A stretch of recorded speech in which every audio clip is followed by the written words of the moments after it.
It's the ultimate fighting sport, mixed martial arts. In just over a decade, this hybrid fighting form has evolved from an underground blood sport into a worldwide phenomenon. With just under 24,000 professionals in 2,500 leagues around the world, MMA has surpassed boxing and pro wrestling in popularity. Since most MMA fights start on their feet, but end on the ground, the double leg takedown is the perfect move to jumpstart your training. The fighter shoots off his lead leg, making contact with his opponent's midsection and wrapping his arms around his upper thighs. The fighter then uses the upward thrust of the hips to lift his opponent into the air. The key to the double is to hit your opponent below his ribcage, which knocks him off his center of gravity.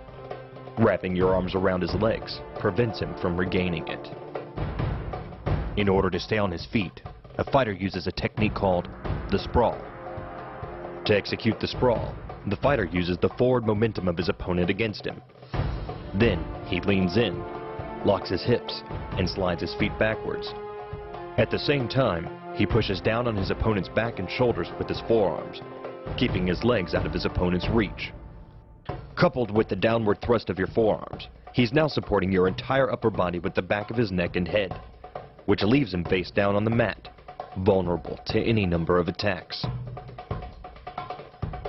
For fighters comfortable with kicking, the spinning back leg kick is a key MMA move.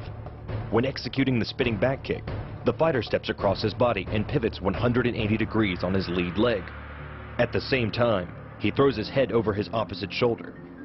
The kicking leg is then thrust backward, aiming at the solar plexus. Once the fight moves to the ground, MMA fighters resort to submissions and pins. A popular choke is the triangle choke. You initiate the choke by encircling your opponent's head with your right leg and crossing your left leg over the ankle, trapping your opponent's head and arm into a locked position.